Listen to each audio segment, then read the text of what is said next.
That one wasn't a surprise though, was it? You knew that one was coming. Don't ignore your pelvic floor. That is just a lot of work, isn't it? I mean, it's hard enough when you have your period. I am still wearing my maternity leggings. I don't care, they're comfortable. Hi everybody, welcome to the postpartum era of your pregnancy, or you could call it your fourth trimester, which is the trimester after you have your baby, hence the fourth trimester. I feel like I'm a dab hand at having a go at the fourth trimester, as this is my baby number 5. I've got under my belt quite a few different experiences of what it's like during the postpartum, which I have written down into what seems to be an absolutely massive list to share with you guys, and hopefully some of the information I'm going to share with you will help you if you are pregnant or plan on getting pregnant or want to support somebody who's having a baby, because there are quite a few things that I didn't even know existed when I was pregnant about what is going to happen to you and how you're going to feel after you've had your baby. There are some basic things out there, like people will tell you you're going to feel really tired, but there are so many other things which actually came as a big shock to me, especially when it happened and I found out just from it happening to myself without learning about it before. So I hope you enjoy this video. Don't forget to give me a great big thumbs up if you do, and if you're new here, welcome to my channel. I am Rebecca. I've just had baby number 5. So welcome to my channel. I'd love it if you would consider subscribing. With all of that said, let's get into today's video. So you know when you're pregnant and your hair is all lovely and glossy and you're keeping hold of it and it's just so nice and the condition's really, really good. Well, that does not last. Unfortunately, I'm sorry to say, when you hit your fourth trimester, after a fair few weeks, your hair will start to fall out, because it's not that you are losing hair. It's because you'll think, oh my goodness, my hair's falling out. That's not the case. Yes, it is falling out, but it should have already fallen out.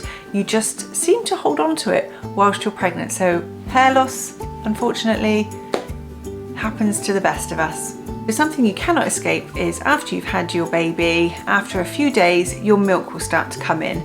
So before that, you'll have something called colostrum, and within a couple of days, 2 to 3 days, your breasts will start to feel more engorged, where they're starting to fill up with milk. But don't worry, that won't last very long. It can be quite painful or uncomfortable, and your breasts will feel like really big and hard, but don't worry, it does pass. And if you are expressing or breastfeeding your baby, unfortunately some of us ladies can stumble across something called mastitis, which is where the milk ducts get blocked in your breasts. I've had it once. That was when I had my twins, and it was very, very painful. Part of your breast will feel really hot and can look red and just be really, really tender to touch. And the only way to get through that is to continue to feed, whether it's with the baby on your breast or pumping. Just keep going through it, and I promise you it will clear in the end, and you'll feel so much better. As if we haven't been feeling hormonal enough during our pregnancy, your hormones are going to be going wild after you've had your baby, and then for some time after, for some ladies, it can be quite distressing and scary. There is such a thing as baby blues, which you may actually have already heard of. It's a very real thing, and it is very scary, and it is very upsetting if it happens to you. But don't worry, there is support out there for you. Talk to your midwife, or if you have been discharged from your midwife, because here in the UK you get discharged by 28 days. You will be assigned a health visitor. Speak to your health visitor, they will help you. Everything seems to be 6 weeks after, 6 weeks after. So here's a 6 weeks after, it's 6 weeks after giving birth. So here's one of them, bleeding. You just don't want that, do you? Like, we haven't got enough on our plate already. The last thing you want is to still be bleeding. You can bleed for up to 6 weeks.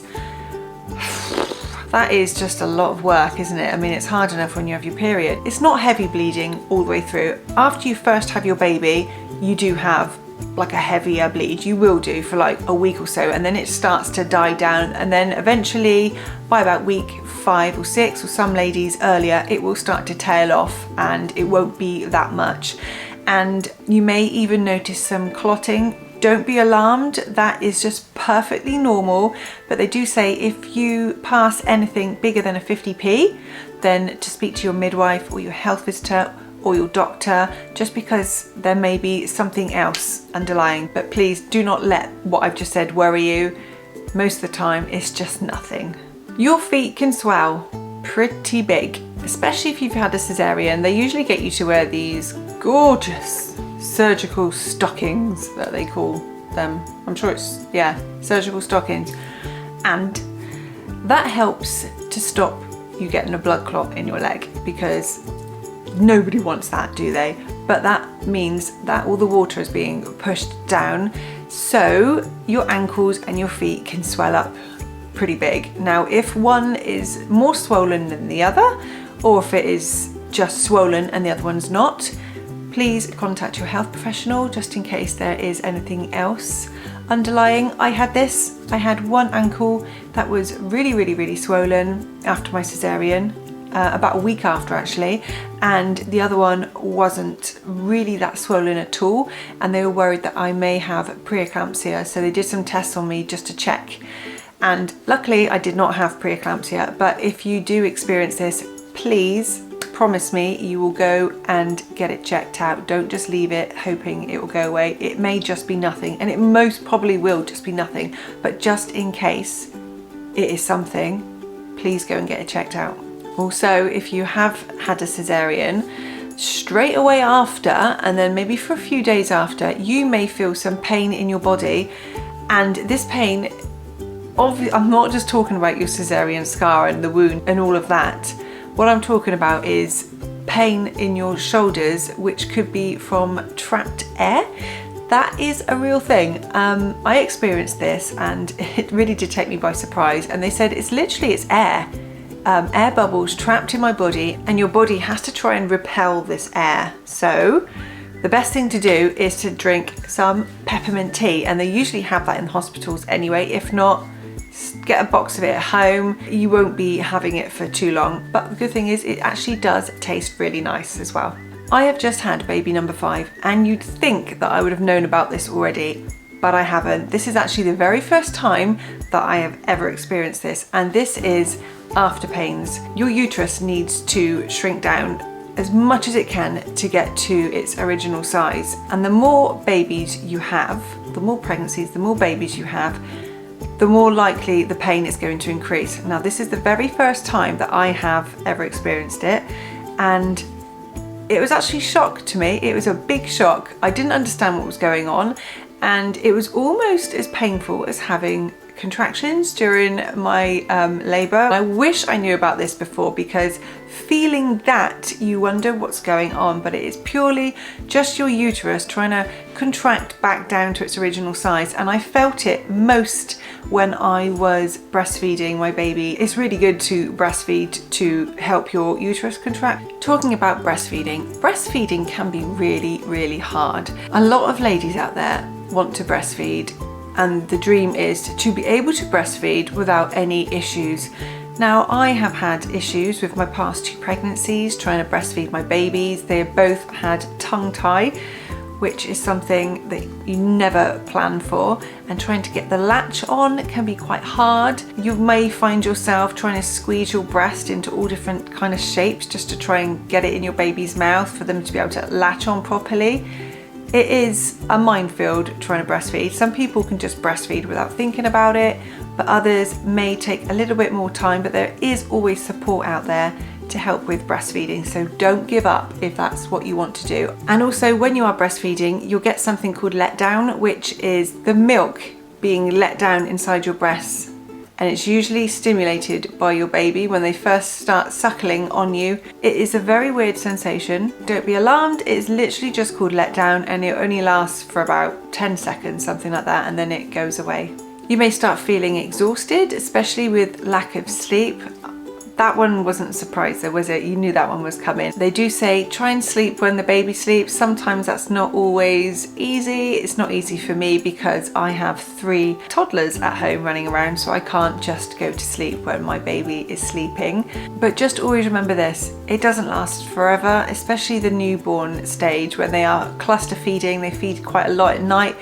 Within a few months that starts to stretch out and your baby may start sleeping for a good few hours at a time. You may be lucky to get 4 or 5 hours, so you will start to be able to get some sleep. And don't forget to keep yourself topped up with water, especially if you're breastfeeding as well, because you can get quite dehydrated. And I was also, and I still do now, experience headaches. They started from about a week after my baby was born. He's 5 weeks old and I still have them now, and I am breastfeeding, so I must need to up my water intake.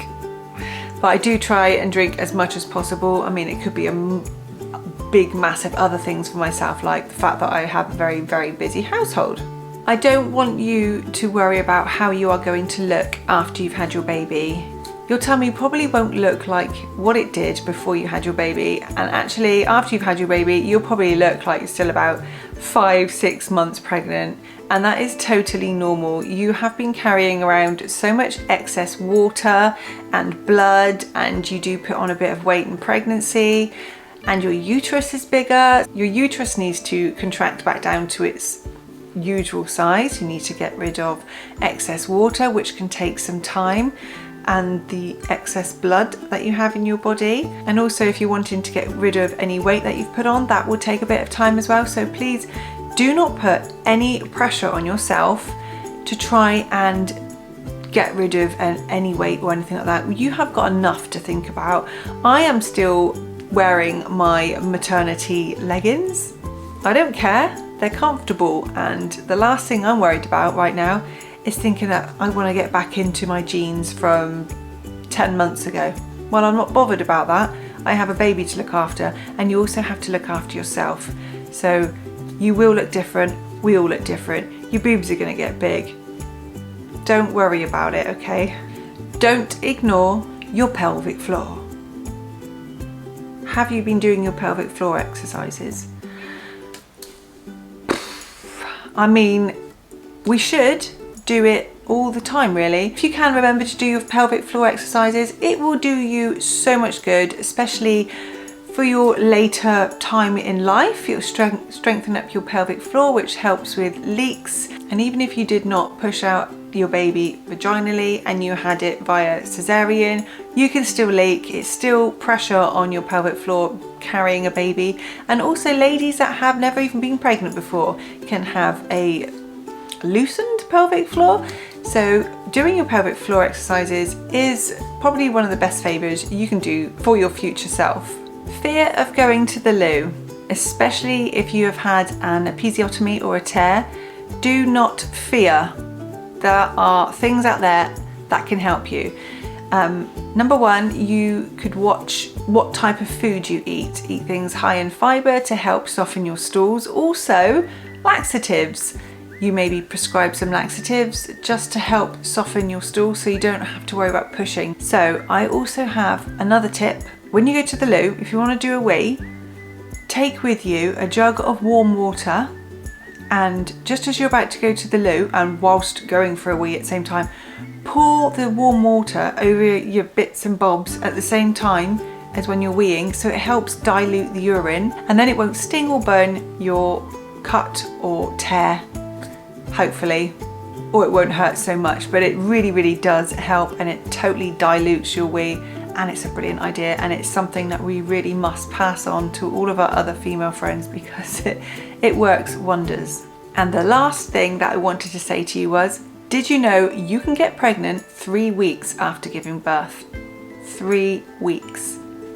And on that note, I will say thank you so much for watching my video. I really hope you enjoyed it, and I'm looking forward to seeing you in my next one. Have a lovely week. Bye.